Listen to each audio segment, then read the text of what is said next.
step we take, we find the line.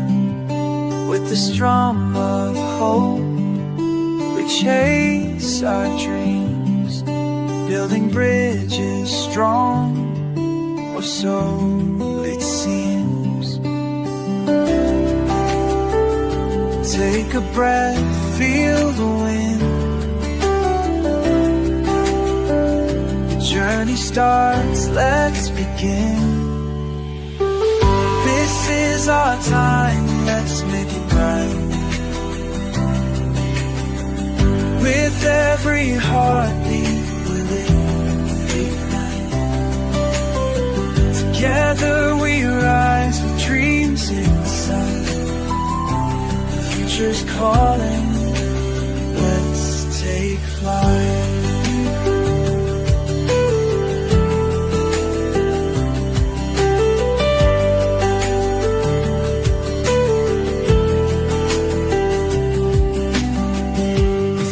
No play, the world unfolds, stories untold, waiting to be bold.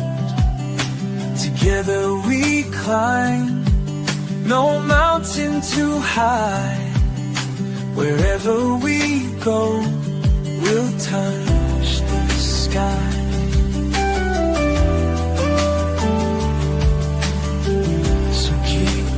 Head held high,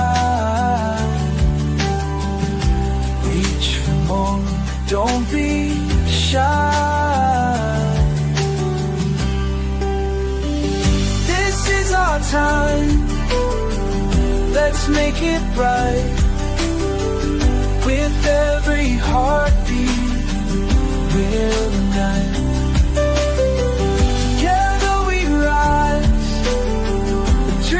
Inside, the future's calling, let's take flight. Dreams inside, the future's calling, calling. Together we're stronger, it's our way. It's our way, on this journey, come what may.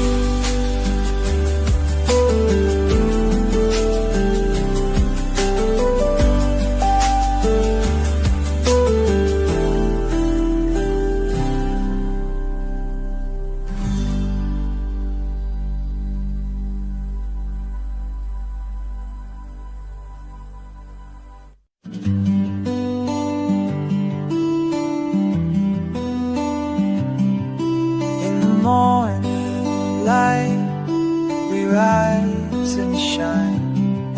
Every step we take, we find the line. With the strum of hope, we chase our dreams, building bridges strong, or so it seems. Take a breath, feel the wind. The journey starts, let's begin. This is our time, let's make it right. With every heartbeat, will ignite. Together we rise with dreams inside. Future's calling, let's take flight.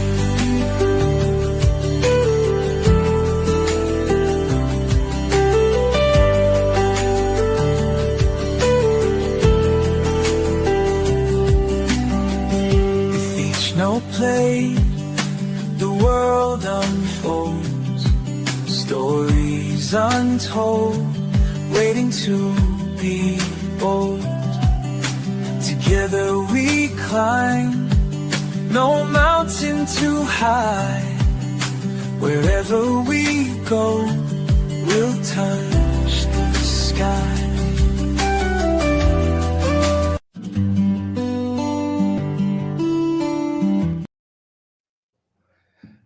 Hello, everybody, and welcome back to another episode of the Microgreen Thumbcast with myself, Mike, and Andy as well here.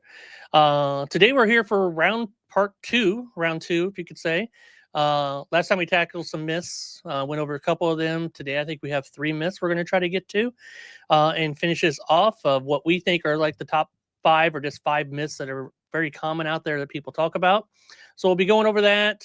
If you ever been told that you needed a bunch of fancy gear to get started and there's no room left for growers, I hear that one a lot.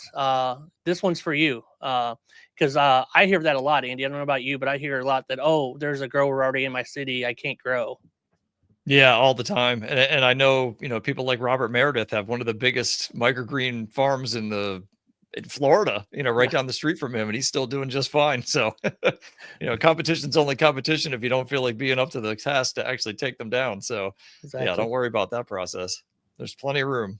Plenty of room. There's so many avenues to sell this stuff. Plenty of room. Yeah. So, how was your week, Andy? It was good. Yeah, today was day 3 of grueling workout program that my wife and I are doing. So we worked out the last 3 days. I'm just exhausted today. And unfortunately, we got the one of the big food bank deliveries coming up this week. So it's one of our bigger harvest days coming up on Wednesday. So I'm sure I'll be nice and sore the following day, but it's always fun going the next day and actually handing the stuff out to people, which is awesome. So definitely looking forward to that this week. Yeah, that's pretty cool that you get to go and hand it out at the food banks. We do food bank as well. We actually got orders for the next 4 out of 5 weeks here for them. But we don't get to go hand it out. We just give it to the distributing centers, and then they kind of go and distribute it out to their little smaller ones. So it's one big area, then they divide it out to the other areas, their little ones. So we never really get to see where it's coming from, but we've had people reach out and call us and say, thank you for giving it to them, but we don't actually get to go hand it out. So that's pretty cool. I like that you get to do that. Yeah, it's very rewarding. I mean, it's kind of a neat process to be able to go in there and have people be able to try stuff. And oftentimes, like, they typically only get, old food or stuff that's close to expiring or things like that. So, and this is stuff that's harvested the day before, so it's super, super fresh. And oftentimes one of the hardest things to get is like a fresh salad or something like that. But they have this produce day, as they call it, once per month. So all these farmers donate just tons of produce, and that's basically all they get. So they walk through, and it's all produce from start to finish. Nice. So they do that one time I think it's the 4th Thursday every month. So we get to go and be part of that, which is awesome. But we're the only farmer there that actually shows up, to hand the stuff out. So, I mean, they're probably getting everything else from like grocery stores and things like that. So it's kind of a neat process to be able to do. So yeah. I didn't know that it's going right literally into the county that we live in and help out the people that live here is even more awesome. So it's definitely a nice plus. Yeah, it's awesome. Anytime you get to be able to do stuff like that, that is just awesome to be able to give back a little bit with your time even. So that's awesome. Yeah. Yep. All right. Before we yours? Sorry, I should have asked. Go ahead. How was your week? How was my week? Oh, well, this week that we're getting into tomorrow for harvest is a big food bank order that we're doing 4 out of the next 5 weeks. So these weeks will be quite busy, but that's a good thing. So we like being busy and everything else because, more revenue into the business and everything. Yeah. We're hopefully getting somebody to work the farmer's market for us so we don't have to do that anymore. And that'd be able to have a almost full day off of work on a Saturday. So that will be nice. So that's the goal for this week, is to set all that up. So nice. Yeah. All right. That's about us. So you guys, make sure you like this podcast, like this if you're over on YouTube, make sure you like it, share it out, make comments. We will answer questions as we go along if they're pertinent to what we're talking about. If not, we will answer all the questions at the end. So don't hesitate to go ahead and put the questions in. Jess is in the back, and she will capture all the questions that we need to answer at the end. So you can stay around for that. We will do that only live for the people here are live. But make sure you like, comment, share this out. It helps us out tremendously to grow this out and get some better information out to the microgreen industry. As that said, we talked about a little bit last week about bad advice spreading fast, especially online. You get on Facebook groups, you can get in some of them free groups, and you can get a lot of bad advice out there. I know you've seen that in the past of some of them other microgreen groups that other people run, not your groups, but some other groups that just let things go wild. Yeah, yeah, we try and keep ours under control and try and correct people. I mean, it's you know, I tend to keep an eye on most of the posts and just make sure that nobody's giving bad advice. And if they are, then I'll correct them. And if there's a post, which typically, I mean, thankfully, we've got a lot of experts in our two groups that we do that help answer those questions before I can even get to them. Half the time, I'll usually, you know, like their comment just to kind of help push it up there a little bit more. But yeah, you can definitely get tons of horrible advice. And that's why I like going through the myths and the lies and the, you know, the things that are out there to try and help you guys out. That's why we're doing this one and last week's as well. So if you missed last week's, you know, go to either Itty Bitty Micro Farm on YouTube, or you can go to my channel. Both of them have that. You can go back and watch last week's episode and see what was missed. So yeah, definitely lots of crap out there that is bad advice. Unfortunately. Yes. Unfortunately. And don't get yourself stuck in any of these belief traps. Come to people that actually have done this and grown Yeah. and built a business for years, everything else. Don't get stuck in somebody who's not even growing, giving you advice 99% of the time. Somebody giving you free advice online. A lot of the times, if you don't know them, you don't know they're reputable, they're probably not know what they're talking about, just to be honest. Go to reputable people that have done this. Not just me and Andy. I honestly, we're here, but you know, there's plenty of other people out there that talk about this that do a good job too. So search out real answers from real people. Just do some checks on them. Make sure they're actually growers. Some did it in the past, but haven't grown themselves or done their business for years now. So they're not in it and they don't understand what's going on today. We know what's going on today because we're both in it. Andy's still working the business. We work the business, you know, so definitely take advice from people that are actually working the business. That's my advice anyway. Yeah, 100%. Totally agree. I mean, if they have one or two racks and that's it, they have no idea how to run a full size business. Yeah. If they're in a commercial space and they're, you know, going 100,000 plus per year in sales, then those are the people you want to listen to. They know what they're actually doing and they got there. Yes. All right. So let's get into myth number 3. This is a continuation from last week. So we're on myth number 3. The other 2 myths are on last week's episode. Andy said you can go back and watch that or any one of our channels and check that out. And it's, do you need fancy equipment to start? Or you need fancy equipment to start? This one's brutal. I've seen people sink hundreds, if not thousands of dollars in equipment before they even grown and know they want to grow, right? They'll buy a whole bunch of trays, buy a whole bunch of racks, lights, equipment, and they haven't even grown yet. They don't know if they want to do this business. And then you'll see them online selling their business stuff 6 months later, hopefully at a discount for you. Some of them try to get retail price, so be careful of that. Make sure you check, just not buy from them. But I see that a lot as we go through. I'm sure you've seen that, Andy, people just buying a whole bunch of fancy equipment, a lot of equipment. There was one classic one that I saw pop up in my groups. It was probably about a year and a half ago, and the guy literally went straight into like a 2,000 square foot space, bought 30. It was at least 30 racks, set them all up. They were all empty. Set it all up, had all the lights, everything ready to go, and that was pretty much the only post I ever saw from that person. So I don't know what they ended up doing with that, but I mean, it just, there's no reason. I mean, start small, work your way up, build it at the pace you can handle. We talk about this all the time.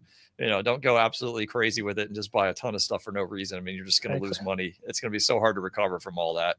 So yeah, take it slow, do it at your own pace. And I see a comment that's actually pretty good to this. If Jess wants to bring that one up, is it still possible to grow from 1 or 2 racks to grow this business up to full scale? Yes, I think that is very possible still. That's how we started. 2 racks that didn't even fit correctly. You know, the trays had to go back to back to fit 4 in the rack. You know, it wasn't the perfect rack, but it was a $50 rack, right? So start with a $50 rack. Lights hung off a little bit of that. No big deal. You know, start growing. Whatever equipment you got, whatever you can do, start growing. Don't spend money, like we just said, a lot of money. You got to spend some. Only thing I would recommend spending good quality money on to start with is trays for equipment wise. Start 100%. With good trays. Don't get the cheap ones. You're just going to replace them and replace them and replace them. But just get some good trays. Just get a 10-pack. If you're just starting small, just get a 10-pack of them and start there. You don't have to buy 30 and 100s or anything like that. So yeah, I 100% think it's very possible to still do that. And I would recommend that as well, starting with that. Andy? Yeah, 100%. I mean, and I totally agree on the trays. I mean, we bought some kind of crappy, like Amazon trays or whatever to start. And it's one of those things you're eventually going to find your way to Bootstrap Farmer, whether you like it or not, because they have the best trays by far. Bar none. We just broke one the other day for the first time. We've had that tray for over 5 years, and it finally actually just broke enough to where I had to throw it away. And I mean, I've probably thrown away 7 out of the 10, probably at least 3,000 trays that we have at this point, and in 5 years of doing this. And all the ones that we've tossed were all from the original batch that we bought 5 years ago when they were made out of the country. Now they're made in the US. They're so much more flexible. We haven't broke a single one of those yet in like 3 years or whatever, since they've moved their operations to here. But yeah, 1000%. Start with 1 rack, 2 racks at the most. There's no reason to go crazy with it, because ultimately the biggest thing you need to learn is how to freaking grow. I mean, really, that's what you need to spend a lot of your time on before you even start going crazy with it. So get your grow down. Those 2 racks give you that opportunity to play with a variety of different things. We started out with, I think, had to been close to 20 varieties. It was insanity. We bought little packs of a bunch of different stuff, which is a mistake. Don't do that. And we grew a whole bunch of things, and whatever worked, we kept. We kept rolling with that. And whatever didn't work, we're like, all right, no surprise, like cilantro, amaranth, all the tough ones that we had completely died on us. And then we moved on, and just kind of kept the ones that we were able to do. And that was how we started, so you don't need to go crazy with it. Don't spend a ton of money up front, just get what you need to get started, because you may find out, hey, you know what? I absolutely suck at growing these things. Or, hey, I absolutely don't want to do this for the rest of my life. If you invested 10 grand into it, now you're stuck with all this equipment you got to sell for half the price of what you paid for it. So, get yourself set up just super small, do it right, grow at a pace you can handle, and you'll be in great shape. Yep. So yeah, 100% you can do it with 1 or 2 racks. Yeah, this business can be a very low cost entry base business, right? We started with less than $1,000, and that was getting the seeds, the soil, the racks that we got, the lights, everything at 5 different. We only started with 5 crops. We started with the 5 basic crops. That's what we started with. We bought 5-pound bags of them to try them, and then we bought 25-pound bags. You don't need to buy a 25-pound bag of broccoli. And then hey, I don't like to grow broccoli. I don't like to eat it. I don't want to grow this. Now you're stuck with 20 pounds of broccoli seeds that you're not going to use. So buy small, maybe not a 1-pound bag, maybe 5-pound, evaluate your money situation. Maybe you need to start with a 1-pound bag and make sure that you can grow it, and then immediately start going to the 5 and then the 25 as you grow your business. The worst thing a business ever does is they have a lot of capital out, right? You don't want all your capital out. You want to keep that money. That's how businesses fail. Yep, absolutely. Yeah, I mean, and the one mistake we made in the beginning was not buying the 1-pound bag. We were buying like the 4-ounce little, like a pack you'd go buy at Home Depot or something to plant outdoors. So we had just enough like to grow 1 tray, and that 1 tray cost us like $5, $6, $7 in seed, which is stupid. So, obviously the bigger bags you can get, the more money you're going to save, but at least get a pound. I mean, no matter what, even if you find you can't sell it or grow it, at least you'll have it for the future. I mean, the seeds will last for a long, long time as long as you store them properly. Because I mean, for example, we bought, I think it was year 1. I don't know why we did this, but we bought a 25-pound bag of China rose radish, and we had it for like 2 years. Because I was like, why did we do this? This is so dumb. We thought we were going to save money, and we barely grew those trays because everybody wanted Rambo radish. So it took me so long to go through all that seed, when we first started out. So definitely, take your time. Just get small 1-pound or 5-pound if you feel good about it, and kind of start from there. Because the bigger bags you get, obviously, the more money you're going to save per tray when it comes to planting. But at the same time, you don't want to be stuck paying $500-$600 for a 25-pound bag of something. Kohlrabi, kale, those kinds are generally pretty expensive. So just keep it cheap, at least in the beginning, and make sure you got it down. Yep. And if anybody needs help growing, one, you can check out our YouTube channel. We do the How to Grow series on there. You can check that out. We got a lot of good videos on there on how to grow, some basic stuff, some harder stuff, beet videos out there. I hear that's really good. Not by my words, but by that guy's over there word, to grow beets. So check out them videos to help you out. I don't recommend starting with beets at all. If you're new, start with broccoli, radishes, peas, sunflowers, maybe stuff like that. Start with radishes are easy to grow. Start with stuff like that, and build your confidence, right? Everything's about building confidence, and then you get confident, then you start doing other stuff and different stuff, but start small.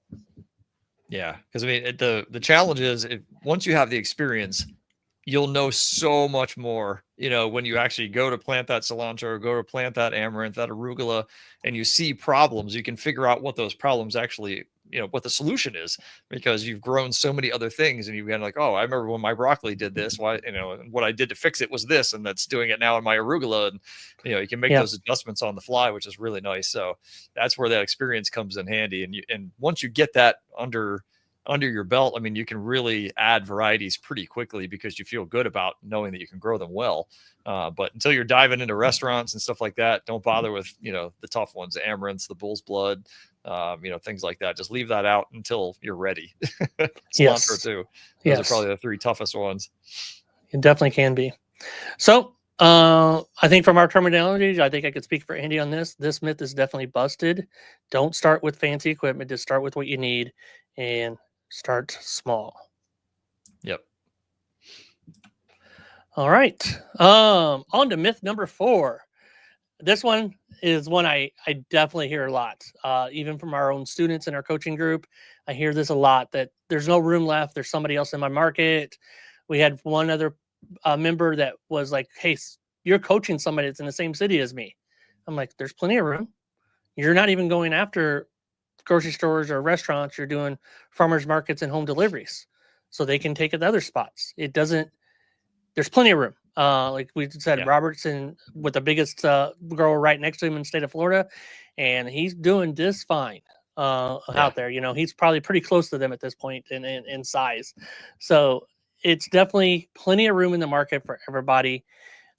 Don't worry about if somebody's already growing your area or if somebody pops up.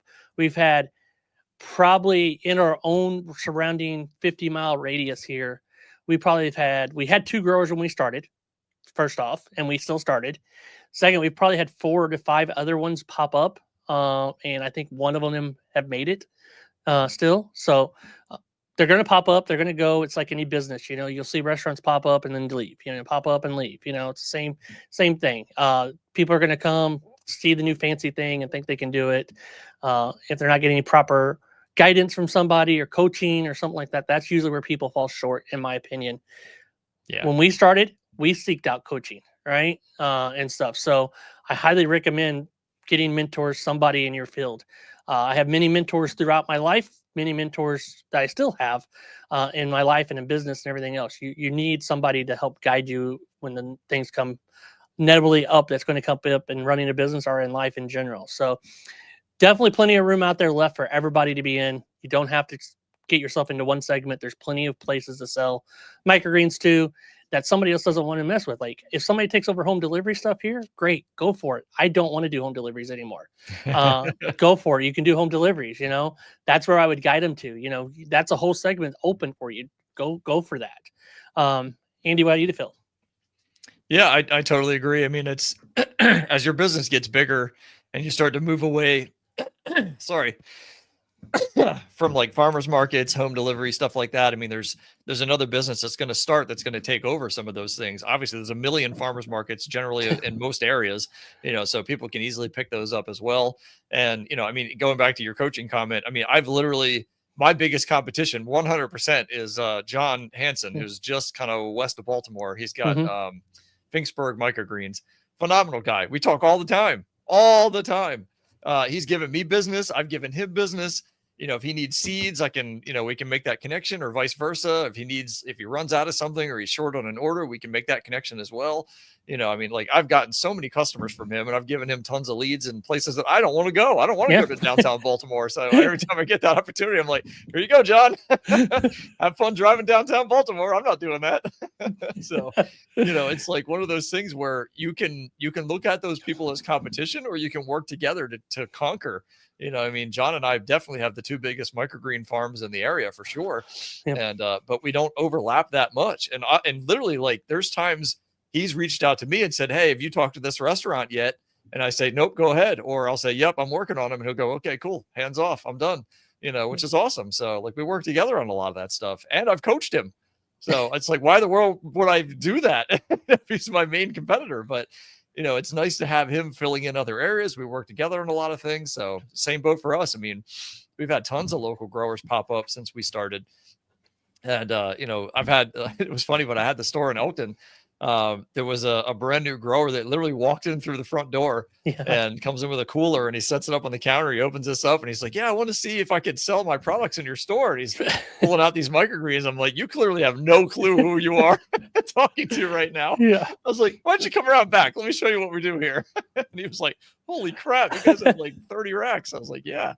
So, but I mean, instead of me going, you need to get the heck out of here and blah, blah, blah, I literally gave the kid advice. Like, his product looked terrible. The packaging was really bad. I was like, you'd really need to improve on this if you want this to happen. So, I could have been a total jerk and cut him off completely, but it's not that big of a deal. I mean, if I got business from 1% of the houses and businesses within 50 miles of my business, I'd be a trillionaire. Yeah. I mean, it's like, it's not that big of a deal. There's so much business out there. And if he's out there telling people about microgreens, I don't have to, if he's helping educate people that I haven't talked to yet, it's just benefiting me in the long run, because if his business doesn't survive, then I can easily take that business from him. Or if his business does well, then, both of us have to bring our product up and bring our game up to compete against each other. So, if you're worried about the quality of your product, then that's something you need to focus on. If you're worried about everything that you've got to do for your business, then that's something you really need to think about, is all those little aspects, because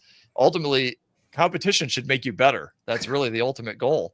And if somebody's beating you out, then you've got to do a better job, is what it boils down to. Exactly. Yep. And the reason why Andy didn't run that person out of there, because again, people telling about microgreens is great. Two, you don't want somebody ruining the market for you too. Like if he goes out and creates bad products and he ruins the name of microgreens, or like, oh, microgreens are disgusting, I always get them soggy or whatever, you don't want that either, in your area. So you want to give them a little advice. Statistics, 99% of businesses, I think, fell after 5 years, before 5 years. So the chances are they're not going to be around, and you will be, because you're going to listen to us, and we're going to help guide you through that and everything else. But definitely. And then here's another thing I hear a lot is, there's so many growers, I've already missed the wave. What do you think about that, Andy? Yeah, I mean, it's a little tougher to get started, obviously, but it's, again, let's say you just decide to focus on gyms and yoga studios and, things like that. I mean, most people aren't even going to bother walking into places like that. You could literally find a niche in a niche market and still make it work. I mean, if you land a food bank account, for example, that no one even thinks about going after, you can make tons of money, on a food bank account. I mean, Mike's a perfect example of that. We are in the same boat right now. I mean, they buy a lot of product. As long as you got the space and the ability to support it, that's something that a lot of people don't even think about. So that's something you could tackle, or talk directly to smaller distributors, and try and work with them directly. I mean, there's a lot of people that are just doing farmers markets and home delivery and nothing else. They'll never think past that, and it may just be, a lot of them are doing it part-time as a side gig, or they just want to make a couple $100 extra bucks a month or a week or whatever, so it's like, that's really what you have to focus on. If you've got a giant grower near you, I mean, Robert's a great example. This grower was massive, and he's right down the street practically from these guys, and he's pushing 70 grow racks right now at his farm. So he obviously didn't have any trouble, because he tackled right into restaurants and went from there. So it's certainly, it's very easy to do if you are confident of your product, if you could provide good, customer service, good quality, good shelf life. I mean, it's going to be easy for you. Ultimately, if you're talking to a chef and they're like, yeah, I like the guy that I have, but the product only lasts for 4 or 5 days, then that's an easy solution. You could be like, well, mine lasts for 2 weeks or 3 weeks, depending on what it is, or grow something that other grower isn't growing and offer that as an addition. I mean, we sell to several restaurants that buy from other growers, that they're getting stuff from them, or they were already established with them. I'm like, hey, look, that's cool. I've got all these extra things that you can get from us. And they're like, oh, I didn't know you had cantaloupe or corn or something random, so they'll tack that on. And the hope is, in the long run, I can outlive that other grower. So where he goes out of business, the chef calls me up, hey man, I just lost my guy. I need these extra 20 pounds of whatever. And then I'm like, hell yeah, let's go. Yep. So you just never know. I mean, if you're scared of starting, then you're already in the wrong mindset, is what it boils down to. Yep. Yeah. Don't be scared. Plenty of room for everybody out there, no matter how big or small your town is. No one grower could service 10,000 people, right? Like Yeah. it's not going to happen. Uh, that's a huge amount of people. So if you even have 10,000 people in your town, easily doable, or in your surrounding area that you can drive to. If you're in a small towns, and there's 5 or 6 small towns that add up to like 30,000 that within a half an hour each other, that's 30,000 people that are potential buyers, right? Get 1% of them a week. That's 3,000 people you're serving to a week at $20 a pop. Like, you'd be a huge farm, huge. Yeah. I remember watching a story. I think it was like 1 or 2 years ago. There was some farm. I can't remember what it was called. I want to say it was in like northern United States or somewhere in Canada. But they were in a town of like 1,200 people. Yeah. I mean, something crazy small. And their farm was massive because they had just hit like everybody in town and they were selling to almost everybody that lived there. It was insane, but I mean, that's a great example. Like they have a humongous farm, probably doing $250,000 plus per year. And just, in this little tiny middle of nowhere town. So it's certainly possible. It doesn't necessarily matter how big or small your town is. Obviously, it's easier with more people, but it can be done without all those people. Just think about what area you can service, and if you serviced 1% of them, what it would do for you and your business. That's the way we looked at it. We have like 100,000 in our current town that we live in. We service bigger area than that, but even if I hit 1% of 100,000 people, like, we're gonna do well. I'm gonna need this whole plaza that we're in, not just the 4,000 square feet of it. So yeah, it's definitely money out there for sure. And to end this myth, I'll just say, don't worry about who's already selling. Worry about not serving who they've not served yet. Yeah, definitely. Like I said, you can find a niche in a niche, just find those places that aren't being serviced already and tackle those head on. Exactly. All right. On to myth number 5. And this would be our last myth we're going to talk about. But we got other stuff we're going to have, and have Q&A coming up as well. So if you haven't yet, make sure you like this video, help get it out to other people, because only for the live people, we will have Q&A that we will answer any questions you guys got going forward, unless something popped up about what we're currently talking about. But definitely get them questions in, start making comments, and like this video. Subscribe to both of our channels if you guys. That would be helpful for both of us. So we appreciate that as well, just to get this information out to more people. So myth number 5, restaurants only care about price. This is another mindset killer, right? Chefs only care about price. It's not true. If you go in a chef and he's like, I just get this so cheap, everything else, is probably not who you want to deal with anyway. Because they're not in the right mindset of growing their business either. So I would highly recommend Billy staying away from people like that. But great chefs care about consistency, flavor, reliability, honesty, and a relationship. Probably more of a relationship than you could ever think of with a chef. Once you get to talk to them and everything else, they're going to care more about a relationship and that your product is good rather than price. Most of the restaurants we're dealing with are high-end restaurants, so they have room for their pricing to be able to handle microgreens and handle the price. But I rarely hear a chef go, oh, that's too expensive. I don't know if we've really ever heard that. I don't know about you, Andy. Yeah, I mean, we I can't even tell you how many times we've sat down with a chef for an initial conversation, and like a day or two later, we've got them signed on. They have no clue what the pricing even is.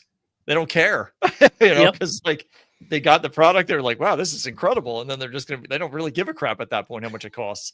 I've only had one time ever, and it was a restaurant in kind of northern Baltimore, almost downtown. And it was because they were getting stuff from the company in California that will never be named on YouTube. They were getting, the product for significantly cheaper than we were selling it for. This is back when we were selling, basil and amaranth and stuff like that for $112 a pound, and never had a single chef complain about the price, because they knew it was a nightmare to harvest. It was super low, yields and all that kind of stuff.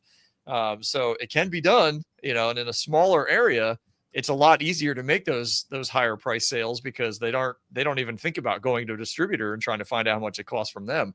That's ultimately where we had to make some price adjustments to bring our stuff down a little bit once we started tackling bigger cities, because a lot of the bigger city restaurants are typically dealing with distributors. But there's nothing saying that you have to be cheaper than what the distributor is charging, because your product is going to be better. It's going to be delivered super, super fresh, and it's going to have a, 2+ week shelf life on it. So don't feel like you have to meet or be below, what a distributor would charge. And the beautiful thing is, once you get to know a chef really well, talking about what Mike said about relationships, 2 huge pluses come out of it. Number one, that chef will bring you wherever you go. I mean, if they leave and go to another restaurant, they're going to call you up and bring you into that restaurant, which is awesome. And oh shoot, what was the second point? It was a good one too. Dang it. It fell out of my head. I should have said it first. but yeah, relationships are key. Building a relationship, like Andy, we've had multiple chefs that have left the place they're at, and then when they go to the new place, they call us and want to get our products and everything else. It's the way you build a relationship with the chef, not necessarily the restaurant, but the chef is the key. Yes. Yep. Yeah, that's ultimately who you're dealing with, no matter what. I mean, if you go into a restaurant and you end up talking to the general manager or the owner, just don't waste your time. Just, here's my information. Let me know when the chef's available. Yeah, where's the chef? They're literally the decision maker when it comes to food and food purchasing. Oh yeah. So that's definitely a huge plus. Yeah, that's always who you want to deal with. Sous chef at minimum, and executive chef at best, for sure. Yeah, these are specialty items, so they know they're going to be more expensive than buying a head of lettuce, right? That's cheap. These are the specialty items that are just finishing off their dishes that makes them look so much better than what anything else they have available that they can do. Besides, if they're getting microgreens or parsleys or stuff, the parsley stuff looks okay, but the microgreens is really elevated.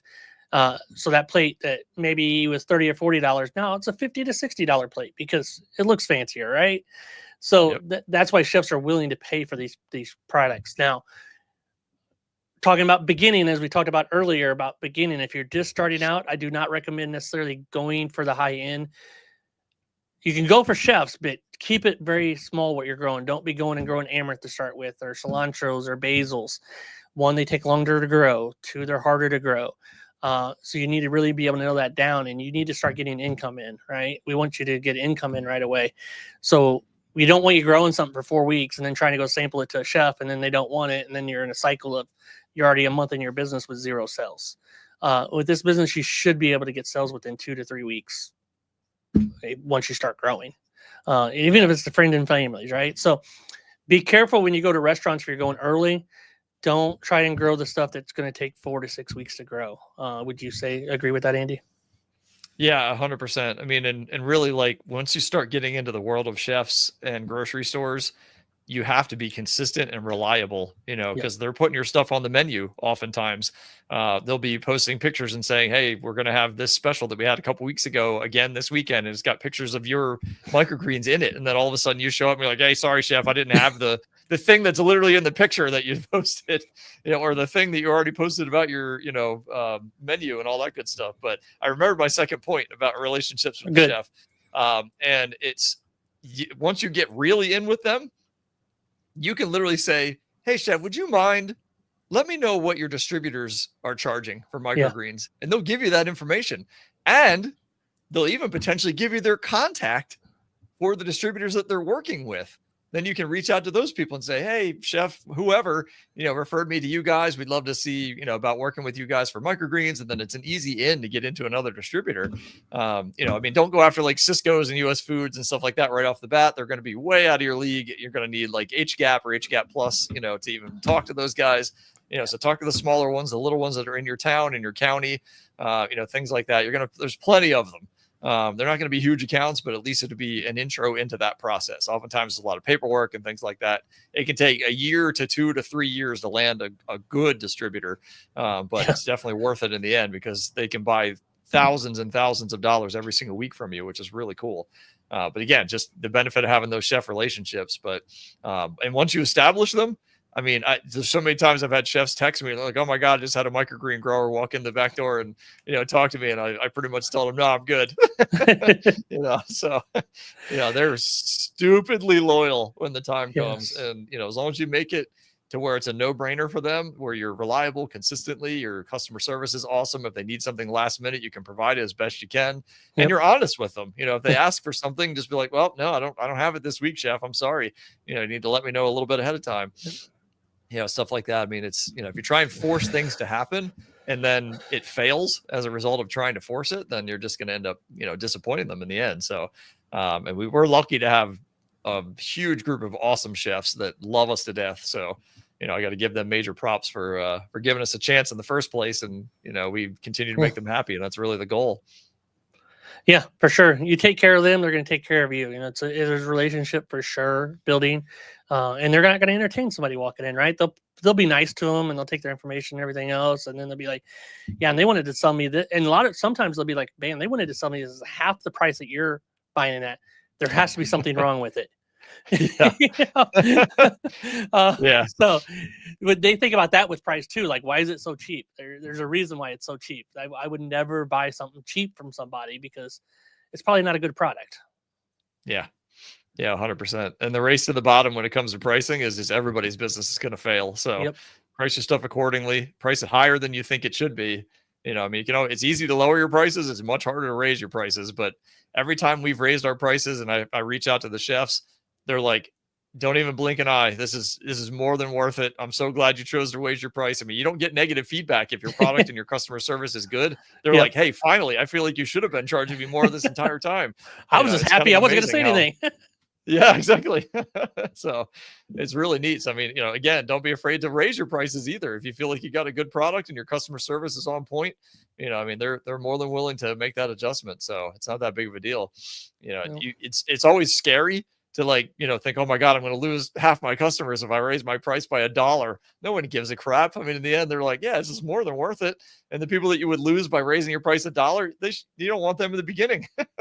They should be more than willing to pay you what you're worth. So exactly. Don't hesitate, man. Charge what you're supposed to get. And obviously, the important thing is figuring that out. I know Mike's got a really awesome pricing sheet, he's got available. So you can go in and grab that. I think it's in your school group, right? It's in our school group. Yeah. School.com/microgreens. Just go in there. Right now it is $5 to join that group. And once you get to level 2, so basically say hi and people like your stuff, you get to level 2, you get that sheet completely free for now on. You can download it. It's yours. We just actually get it to level 2 so we know you're not a bot or anything. If somebody's coming in and stealing shit. That makes sense. So we just asked that, but it's really easy to get that level. And then, you can plug your numbers in there. It got labor, lighting costs, all your cost seeds, all that stuff in there. So you can actually, because I hear this all the time online. You see it hundreds of times, I think, a day on Facebook groups, if you're on enough of them. Yeah. Should I price my microgreens this, or is this too high, or is this too low, or what should I price my microgreens at? Well, it depends. What are your inputs? My inputs are going to be different than Andy's inputs, than Robert's, and Joe's. There's all going to be different. So you want to make sure you're making money. I may be able to sell something at $5 and make a 60, 70% profit. Well, you sell it at $5, you may only get 30%. Well, that's not enough, right? So you maybe need to sell it at $6 or $6.50 because Baltimore costs is a lot different than Illinois costs, than it is California, than it is Alabama. So you just got to make sure your area is right. And a lot of it comes into electric costs, rent costs, building costs. If you're in a building and stuff are going to change and that stuff as well. So, and don't skimp on high quality stuff, guys. Yes, it's more expensive to pay high quality seeds, high quality soil if you're using that. That's what's going to make your product better. And you're going to get better yields with high quality seeds, high quality soil. So you're going to need to grow less, right? So and you make more profit. So don't skimp on that stuff. Yeah. Don't just grow your microgreens and cocoa coir by itself with no nutrients. Another big myth. Yes. Or like we had numerous times. We had a student that was doing hydroponics ish with the little green trays with the mesh and just nothing, just the mesh and growing them that. And he's like, I got a scale finally and weighed out how much broccoli I get. And for a 10-20 equivalent tray, I was getting 3 to 4 ounces. Oh, God. We get 16. Yeah. Would you spend $1 to fill a tray of soil if you got 16 ounces versus 4 ounces? Yeah. I think all day, every day, right? Yeah. I remember when we first started, we tried the peas, with no soil just to see how it would go. They grow. It was a total disaster. They'll grow, but you're not going to get nearly as much. So yeah, use soil for God's sake. It's so much easier. It's a little more expensive per tray, but in the end, it's going to make you money easily, and it's way less time than mixing, nutrient solutions and all that crap. So much easier. For sure. So much easier. All right. So just wrap this up a little bit on this myth. I know we kind of went on a little bit of tangent, but if you treat your customers like partners, they will pay for quality, and that's how business works. Any final thoughts on it, Andy? No, I totally agree. I mean, the better quality you can provide, the better customer service you can provide. I mean, if you've got top-notch quality, top-notch customer service, it doesn't matter if you have competition. It Yep. really, truly does not, because that is always going to go right to the top, especially from a chef standpoint, things like that. They love good quality. They love customer service. They love that connection. Ultimately, if you can get the chef's cell phone number, I mean, that way they can text you anytime. You can text them anytime. I mean, in Urban Ag Academy, the school group that I run with a couple other guys, we've had, I think, 3 chef interviews. These are chefs that I've been working with for a long time that we literally interviewed for like an hour. We had a bunch of questions we asked, and it's awesome. Like, to hear their perspective, literally from a chef's perspective, that kind of information is fantastic to know. So it was a great series. I learned a lot. And the funny thing is, like, a lot of the stuff that Robert, has done in his massive career of getting into restaurants, it was all, everything he does typically was the total opposite of what the chefs actually said. They're like, oh, we hate when people walk in the back door or whatever, things like that. So it was just kind of funny to hear like the chef's perspective on it all. But yeah, I mean, it's a really neat thing to have. And but you have to have that kind of relationship with the chef to really even have that conversation in the first place. Yep. We've done videos, with numerous chefs. We'll go in the kitchen and, videotape them making a meal and, stuff like that. I think is one on, I don't think it's on my personal Facebook, but it's on the Fresh Source Farms YouTube channel as well. So that's out there. But yeah, it's neat when you got that relationship, because then like you'll become friends on Facebook. You'll see each other's stuff. You'll see them posting, pictures of food with your stuff on it, and you can share it, and just makes everybody happy. So it's definitely a nice plus. And I mean, there's definitely, don't get me wrong, there's plenty of chefs that are complete assholes, but most of them on average, thankfully we're in that boat, are awesome people. So we've been very fortunate, the ones that we have. I would say it's a very small percentage that are assholes out there. Yeah. Chefs, probably the same percentage of the general public. So just just the people you want to deal with, just walk back out and say, peace, I'll go on to the next one. Yep, that's it. All right. Yeah, all good myths. I'm glad we've covered all these. That was a good list. Good list of myths. So we've knocked out some big myths today, where you don't need fancy gear. The market is not saturated. There's plenty of room for everybody.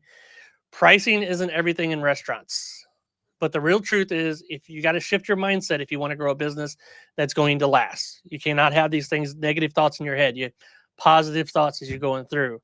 So if you're ready to stop guessing and start building, we both got blueprints. We both got coaching programs. You can seek us out. Some people like Andy better than they like me, vice versa. They want to learn from him. It doesn't matter. We just want to make sure we're helping the industry grow better and grow faster, and you guys get the business better and everything else. So don't hesitate to go. But if you want, you can join our group over at Microgreen Business Coaching, and it's school, SKOOL.com/microgreens. And right now, again, it is $5. That price is going up after today, though. So you want to get in now. Andy, anything you want to leave them with?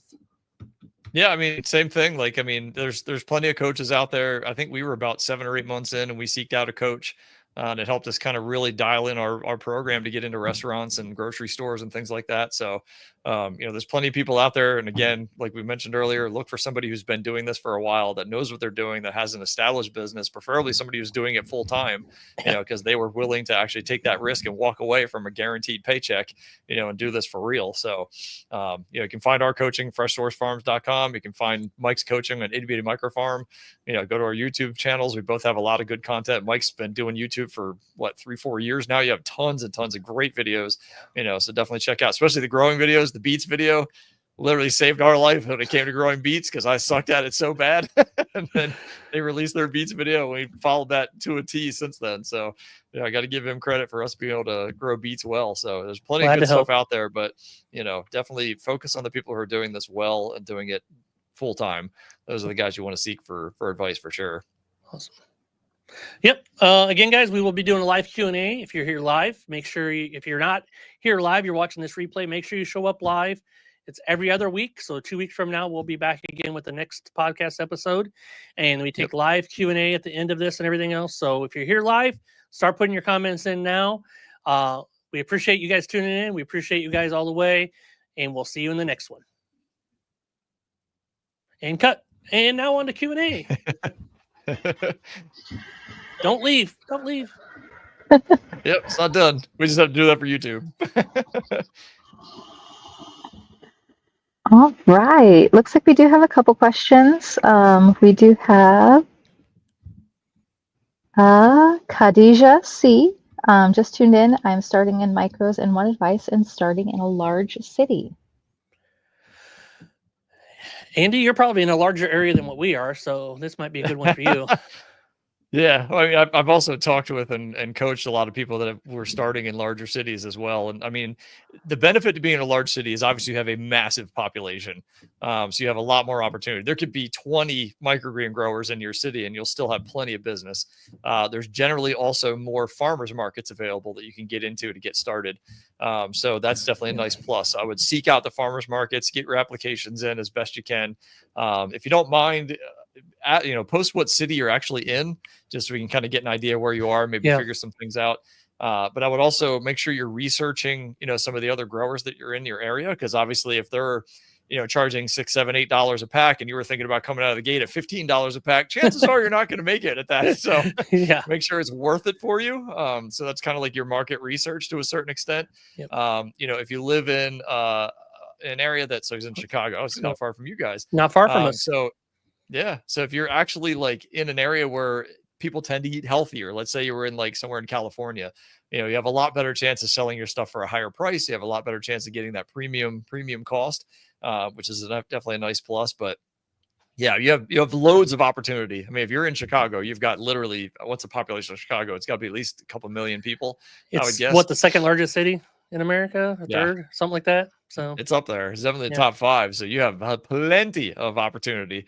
Again, the same thing. You get into 1% of the restaurants in Chicago, you're going to be making a ton of money, but make sure, as we talked about earlier, get your grow down, make sure everything's ready to rock and roll, get your pricing figured out and structured, get price sheets put together, things like that. We have samples in Urban Ag Academy on school. I'm sure you guys probably have price sheet, samples as well. So you can go grab those. And that way, at least it gives you kind of a format to start with. And then just, start with whatever you feel comfortable. If you're already growing and you're good at it, then you can go straight to restaurants if you feel good about what you're doing. If you're just starting and you're not feeling great about your process yet, farmers markets are a great place to start because there's plenty of room for error. You can show it with whatever worked. No one's going to know that your broccoli died or whatever. Just bring in whatever you've got and kind of start from there. Make sure you got documentation you can hand out. I've showed these in previous episodes. This is kind of the card that we use that we hand out to people. It's got a bunch of information on it. That like helps people get signed up for a subscription, because ultimately weekly orders is what you want. That's how you make money in this business. It's what allows you to stay efficient. So you're only growing what you need. We get asked that all the time. People are like, "Oh, can I come pick stuff up?" I'm like, "Yeah, you can, but I can't guarantee we're going to have anything you want." If you get on a weekly setup, you're going to guarantee to get whatever you want every single week. So depending on what size you are, definitely start out at the pace you feel like you can handle and go after the clients that you feel like you can go after. But yeah, in a big city, man, that's the easiest way to make a ton of money, hands down. I mean, Robert's in Tampa, Florida. So he's got access to hundreds and hundreds of restaurants. So that's like a great place to be in. You're actually very lucky for being in a place like that. Well, maybe not as lucky as you think being in Chicago. Yeah. To be honest with you, Chicago has some regulations. If you're a home grower on microgreens, like I think you can do like farmers markets and home deliveries. You can't sell to any retail establishment or anything like that. You have to be in a commercial building to be able to do that. But if you're in the city of Chicago limits, like if you're just outside of it or whatever, if you're outside of Cook County, I should say, which is basically Chicago, but there's other cities within there. If you're outside of Cook County, you're okay. But if you're within Cook County, check with them, call them, make sure. But from my understanding and talking to other people and other students, it's basically you can do home deliveries in farmers markets. Jess, am I right on that since you're back there? 2 seconds. 1, 2, time's up. All right, she will help me make sure to answer that and everything else. But that's from my understanding of talking to other people. So just check with them. Some cities have some stupid stuff. Chicago is one of them. Sorry. Yeah, that stinks. I didn't know that. So what you need to do then is move out of Cook County and then sell into Cook County. Exactly. So I do hopefully you're know a couple outside of Cook growers County that and are they don't have to just worry about outside any of this. Cook. They're just outside of Cook County, and they do that. So That's crazy. Yeah. Good old All right. business unfriendly Chicago. Well, whatever. I'm sure Jess is probably looking that up to make sure is why we're delayed on that. But if you want to bring up the next question, Jess, and we can roll and you can answer that or whatever down the road. Oh, her laptop is dying. That's the problem. Okay. Awesome. All right. Mentally Dope. You guys are still ordering from True Leaf, running through the seeds I had bought from them, but I will need to order more soon. Like, we ordered a lot from True Leaf. The broccoli we're ordering from there, like the spicy salad mix, cabbage, all the like normal kind of stuff we're ordering from there. Peas and sunflowers from Johnny's. They're by far the best peas and sunflowers that I've found. And then some stuff from Mum's as well. So we actually got like 5 ones that we could buy from that we bought from in the past that we do. I recommend having multiple sources. We went through 2020, right? In 2021, me and Andy both. You had to have multiple people you could buy stuff from because otherwise you might not get it, right? We went through probably the hardest time to ever start a business. So if we both can build a business at the levels we built it, going through that stuff, this is easy. Should be easy for everybody. Yeah, you gotta remember when we started, all the restaurants were closed down. Yeah. There was no farmers markets to sell to, so Yep. yeah, it was an uphill battle. But yeah, we primarily try and get stuff from Greener Harvest, which I think is now greenharvest.com. Yeah. So we get a lot of stuff from those guys, but they really struggle keeping things in stock. That's the one downside. But luckily I know Josh pretty well, the owner, so I can just kind of text him and say, hey, when are things coming in? And usually he'll hook me up with stuff if he can. But I mean, Mum's 100%. We have never gotten anything bad from them ever. Yep. They always have a bunch of stuff in stock. So that's definitely a great option. Johnny's is awesome too. Their stuff's a little more expensive. We get like tendril peas from them.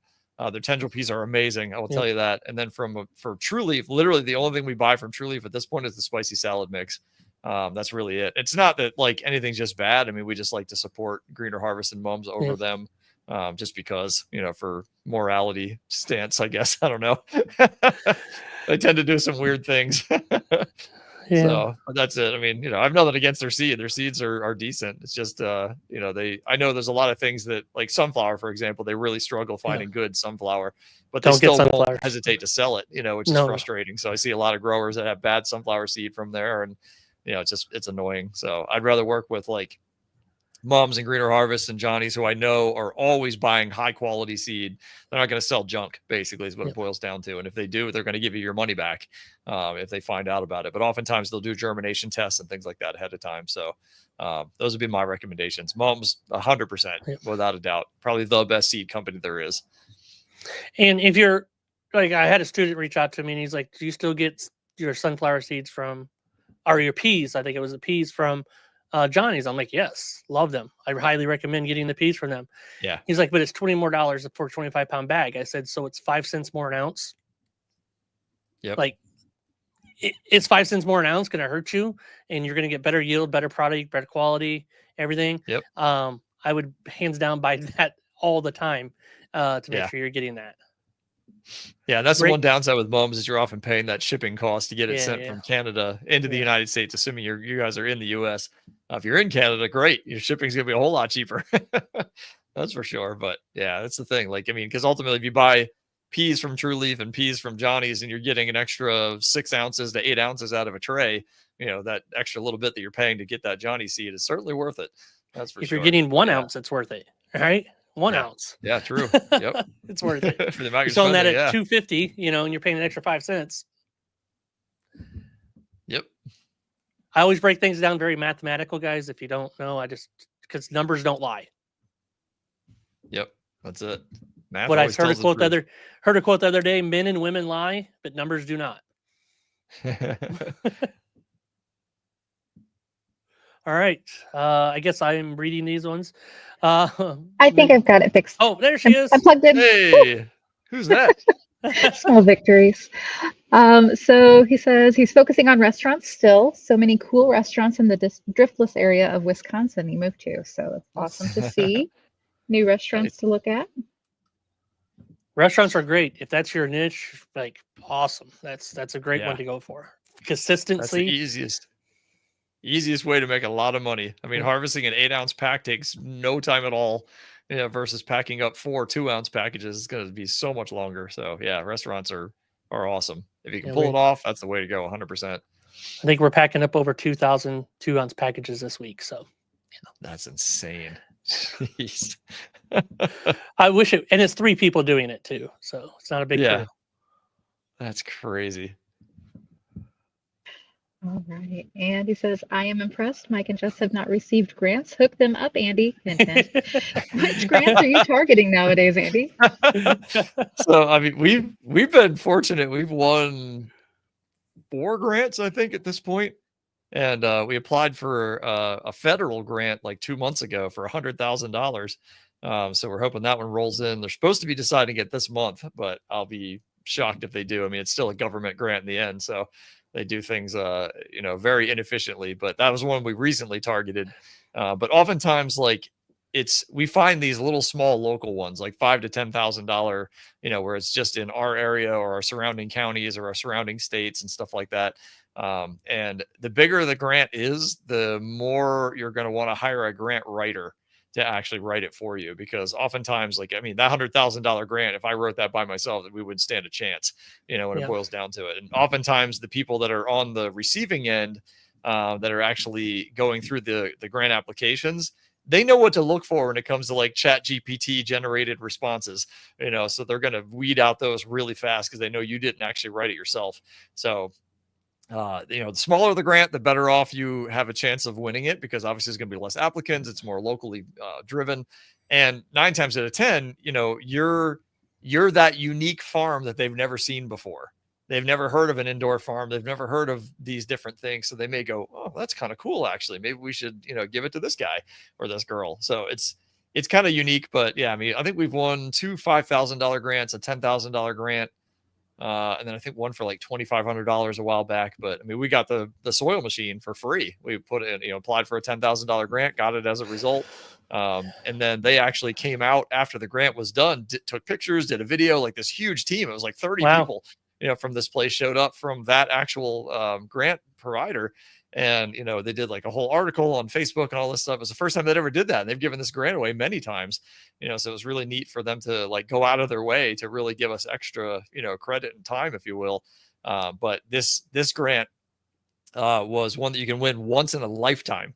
You can apply for as many times as you want, but once you win it, you can never win it again. Interesting. And it was very competitive. Like, we hired a grant writer to write that one. It was so much more competitive than I thought. We were in the top 20. They brought all 20 farms, expenses paid, to Gettysburg, Pennsylvania, in a hotel. They paid for mileage, they paid for everything. And then we all had to literally interview in front of judges. So all 20 farms interviewed in front of these judges, and they only picked 10 out of the 20. So then we all went to this dinner, the following night or whatever, and then they awarded the 10, winners. And so there was 10 farms who went home with nothing, after spending 2 days in Gettysburg, basically. So it was kind of crazy too, because like we had one other farm at our table at this dinner, and they got awarded before we did. And I was like, oh my God, this would suck if they win and we don't. They're going to feel terrible for us, because we've gotten to know them over the 2 days. And then thankfully we were like number 7 or 8. I mean, it wasn't in like any particular order. They just announced them randomly, but so that was a huge win for us to be able to get that. And that soil machine, as you know, saves a massive amount of time. So if we can win this big grant, we'll be in like automation heaven. Yeah, that soil machine everything's set up. is so much faster. Like, yeah, so much faster and more accurate, right? You're always getting the same amount of soil basically in the trays. So, I don't know where we would be with some of the. I was thinking back the other day when I was Friday, actually, when I was out there and I was done. I was like, man, this used to take us 8 hours to plant. Yeah. And we're done planting, filling soil machines, planting everything with our new planting setup, which I got a video coming out soon. And it was 2.5 hours. Yeah. 2.5 hours. It's insane. from 8 hours to Insane. 2.5 hours. So the money we've spent on buying that stuff, which is not no $30,000, you know, which you can get some of that stuff $50,000, it paid for itself tenfold by now in this Yeah. time. Yep. Yeah. And if you're trying to find grant opportunities, I mean, get in touch with if you have a county Department of Ag, get on their email list. If you got a state Department of Ag, get on their email list, you know, find out who the person is that's in charge of like the gap training, you know, in your state and things like that. I mean, get in touch with those people, get on their email lists. I mean, that's how we find out what these grants are, you know, like, I mean, we're on the email list of like 3 or 4 different local state things. And so they're emailing us grant opportunities all the time. And whether you fit that grant opportunity is a different story. So take the time to make sure you do, because if it's like a minority only grant opportunity, or they're greatly preferring, you know, minority farmers or things like that, it's probably not worth applying it, you know, for it as a white person, you know, when it boils down to it. So it's little things like you want to really pay attention to that stuff. Oftentimes you can find equipment grants. Sometimes you can find like marketing grants. Sometimes you can find grants for expanding your product line, you know, things like that. So it's really just finding the ones that fit what you're doing. But oftentimes even getting with a grant writer, they will send you grants because obviously they want you to pay them to do these grants for them or for you. So, you know, get on their email list too. They'll find that they'll reach out to you and be like, hey, I just found this equipment grant. You know, do you want to go for it? Sure. Why not? And the next thing you know, they're making money and hopefully you make money. But, you know, the amount we've spent on grant writing, we've more than made up, you know, easily by far. I think in total, we've spent probably about $5,000 on grants out of all the ones that we've done so far. And that includes the $100,000 one that we just did. So if we win that one, we'll be leaps and bounds ahead, but even not, you know, we're still $25,000, $30,000 in grants that we've won for the amount that we've spent. So, you know, it's one of those things where you pretty much have to pay to play when it comes, especially the bigger the grants get. But yeah, definitely that's the easiest way to find them is just get on those email lists of the local departments of ag and they'll help you out. They'll hook you up on a pretty regular basis with different options. You know, not to give away your person or anything like that, but how did you find your grant writer? So, and I don't mind giving away my person. If anybody wants to, you know, find out who it is, I can certainly give you that contact information. Just, you know, DM me on Facebook or something like that, or Instagram. My 2 tags are like right down that. Oh, she just took them away. away. Come on, Jess. There they are. So find me on either one of those. You can DM me directly. I can send you my grant writer. She's more than willing to work with other people. Her name's Maureen. She's amazing. Every grant we've applied for with her tag to it we've won. So except the only one that we're waiting on right now is that big one. So yeah, definitely don't hesitate to reach out. But it was really, she actually was an employee of the Department of Ag in the county that we live in. And nice. So she ended up actually, you know, really loving what we were doing, stayed in touch, and became great friends. And it's just one of those things she happens to be good at as well. You know, but there's plenty of grant writers out there if you just search for one in your local area. But the benefit to Maureen is she knows farming. She grew up on a farm. She understands the process. She knows our farm inside and out. She knows me super well, you know, so that's a huge plus to have, you know, somebody that really knows our farm very, very well, to be able to go through that process. So yeah, I mean, don't hesitate, you know, reach out to me, DM me, whatever. And I can send you her contact info for sure. She's amazing. Awesome. Thank you. Oh, well, thank you, Jennifer. Oh, yeah, and Jess. Thanks. Jess in the background, the voice in the background. Oh, yeah. Yep. Good old Oz. I had to laugh at this one. Why are you getting this on your feed? I don't know. YouTube? You should probably because you're awake at 3 a.m. That's why you're getting it. Yes. Hopefully the notification didn't wake you up at 3 a.m. Leroy Obi says, are all hydroponic setups low yielding or is soil a must? I've always, anything we've ever done hydroponically is always less yield than it is growing it in soil. Because I mean, plants are designed to grow in soil. Yeah. Ultimately, you're going to find better flavor, better color, you know, all that kind of stuff from growing in soil versus, I mean, you can almost get the same weight. It's very tough. because you got to get the nutrient solution like perfect. Perfect. Whereas with soil, it's already perfect. Yes. it's no different than what they were growing outside when it boils down to it. And if you get good soil, it's going to even be better. Like a Fox Farms Coco Loco or Costa Maine Sprout Island blend. Those are probably the two best when it comes down to it. So the seed starter for sure. Yeah. Plus it's easier. I mean, you're literally dumping soil in, and then all you have to do is water from that point forward. You don't have to mix nutrient solutions and all that crap all the time. And it limits to what you can do, because you either got to scoop it out and dump it in the tray because it's a nutrient solution in a bucket or whatever, versus just having a hose and just going moving right down the line. It's so much faster. So yes, it's easier. Just go with soil. Easier, less time you're going to have to mess with it. And business is all about time. So the more time you're spending watering and doing nutrients and everything else, what if you could go see a new client potential? What does that do for your business versus doing that?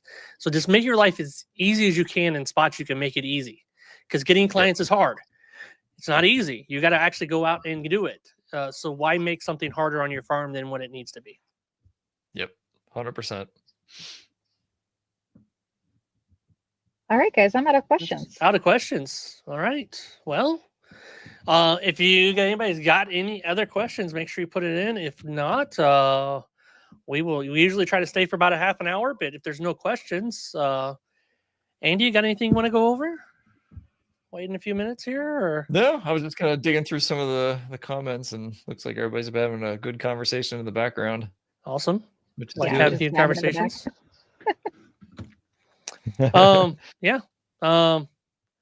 If no other questions, I guess we'll jump off the live Q&A part here. We will see you guys again in 2 weeks. We'll be in August at that point, so it'll be August the 3rd. Will be the next one we'll be on. Hopefully we'll see you then.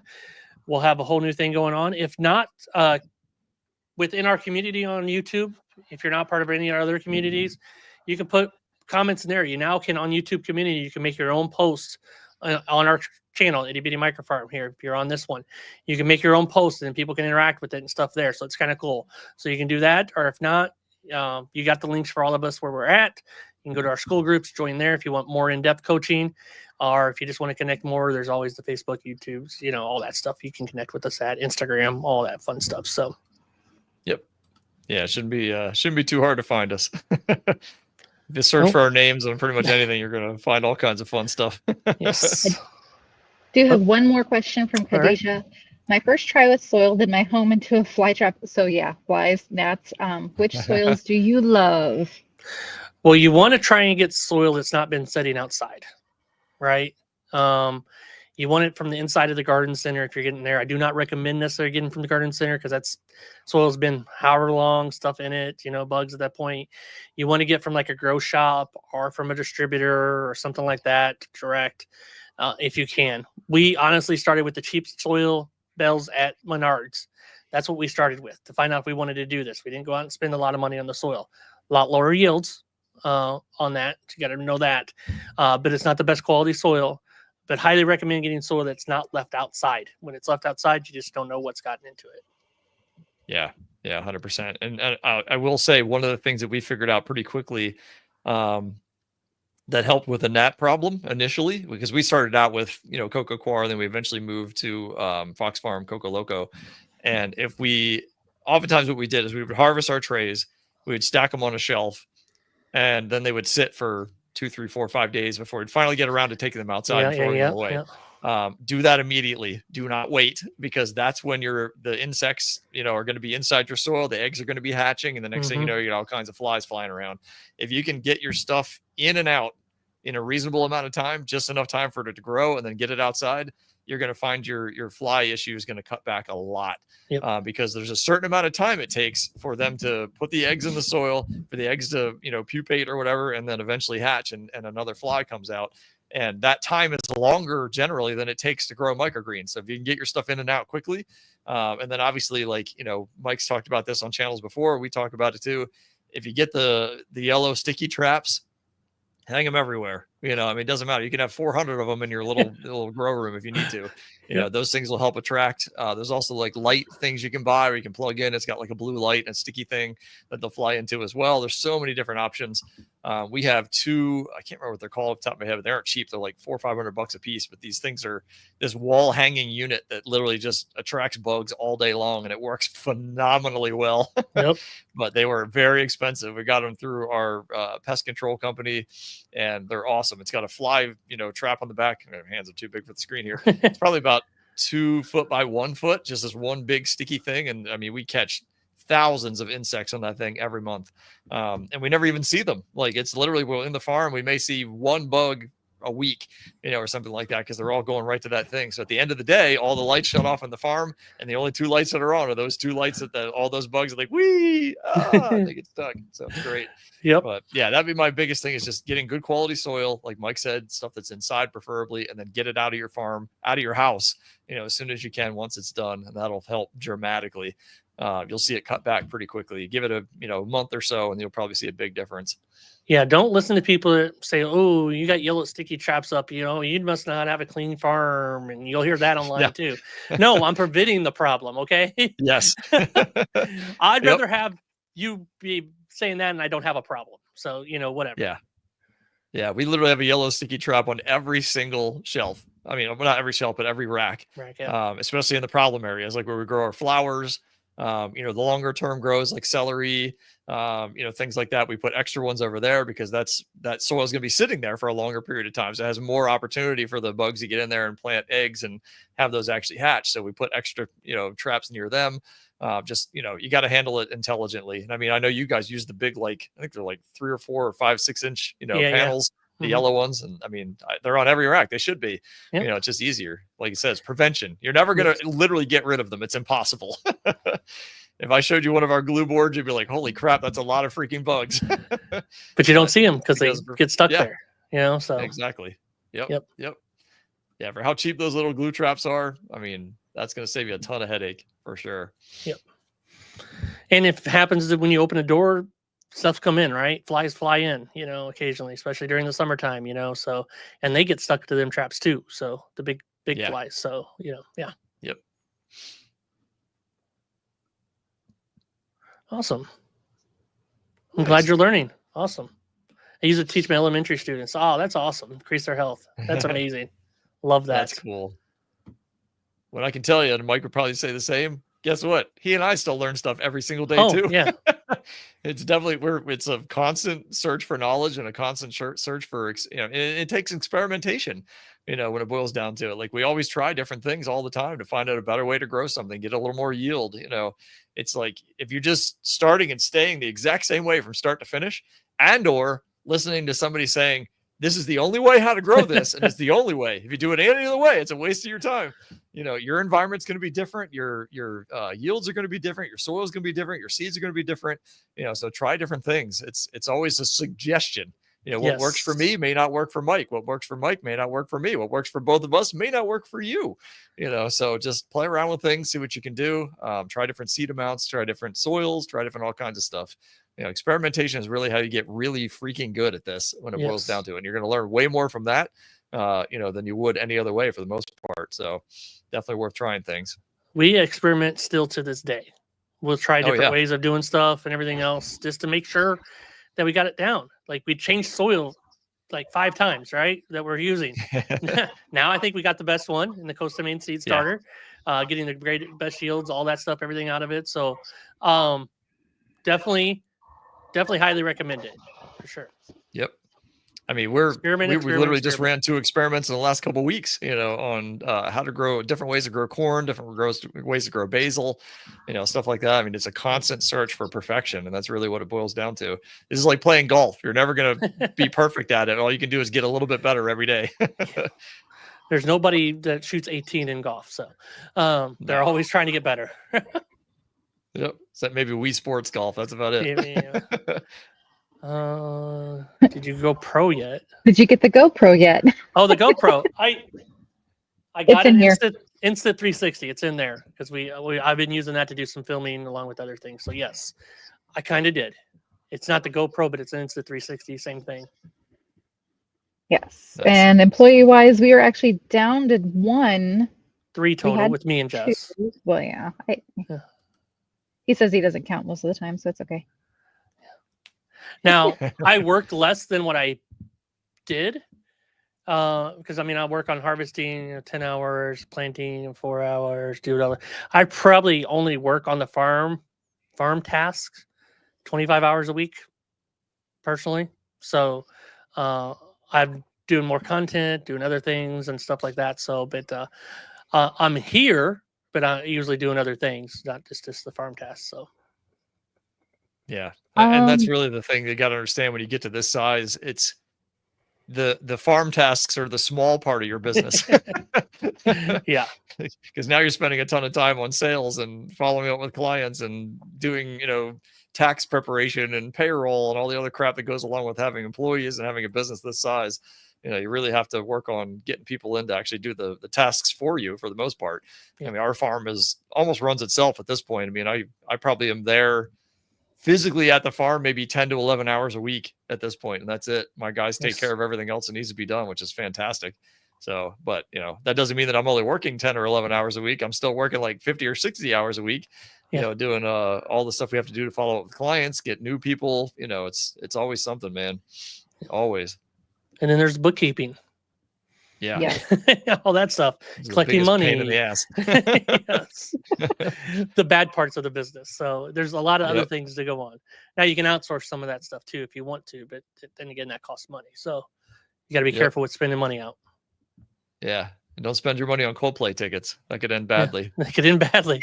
Could have no more money after you spent that money. Yep. Oh gosh. Live harvesting we don't really do anymore just because we do have the one employee that harvests with us and he is not a camera fan. So sometimes we'll Yeah. pop on before he gets in if we start harvesting earlier, and then he'll come in around 10. If we're doing that, sometimes we'll pop on. But typically we're not doing the live just because we've got the other kiddo there with us who is not too impressed with the camera situation. Yeah, when I did the filming for the live planting, well, not live, but the planting, the video that's coming out of how we plant stuff now in less time with all the machinery, I had to be strategic where I pushed the camera where maybe it caught his hand. That's it, kind of thing. So it's Yeah. very strategic when you do it, and the setup's different. I just can't turn a camera on and go, right? Yeah. So Yeah, it's I tough. wish It you were makes more things strategic like with so me. much harder to film for YouTube, film for Yeah. everything. Because we have one employee that's super introverted and wants no desire. Like when we had the TV crew there that one time, Gone. I literally gave them the day off. I was like, I Yeah. don't even want you to be here because it's going to be impossible for you to stay out of the TV shots. You're going to have So it's anxiety just- all day. if Yeah. you're here. Yep. Even when people show up randomly that they weren't expecting, like, I'll have somebody come and do a tour of the farm or something. And I mean, that alone can make them uncomfortable, even though they don't have to talk to anybody. It's just a matter of having somebody else there that they aren't familiar with. So it's definitely, you have to be mindful of that stuff. It makes it a lot harder to do things sometimes, for sure. Yeah, anything out of routine is not impressive to the employee. Yeah. Because the last thing you want to do is lose that person because they're invaluable to the success of your business when it boils down to it. Yes. Makes it tough. Yeah. It'd Could make it it be very done? hard to do what we're doing this week, the next 4 or 5 weeks, without that employee. So Yeah. 100%. All right. I think that you probably is wouldn't see me about here it. today if we didn't have that employee, to be honest with you, doing this. So Yeah. you're welcome in Toledo. Yeah. No problem, man. That's what we're here for. All right. I think we got everything, and don't think there's going to be any last minute things. So we appreciate you guys all being here. Thank you for staying through on the live Q&A parts. If you got anything, again, reach out to us. We're here to help you and help you grow your business. So until then, we'll see you in the next one. Yep. Make sure you follow us everywhere we are, and that way you can get even more answers all the time. But yeah, don't hesitate to reach out. That's what we're here for. Bye, guys. Bye. See you guys. Thanks so much.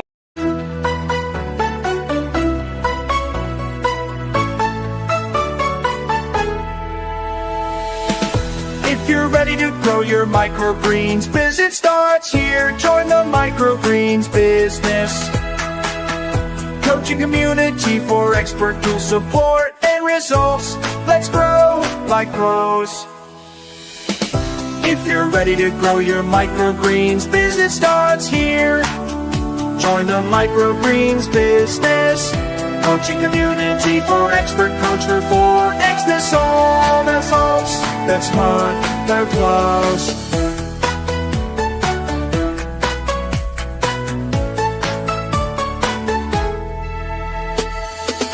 If you're ready to grow your microgreens, business starts here. Join the microgreens business coaching community for expert tool support and results. Let's grow like pros.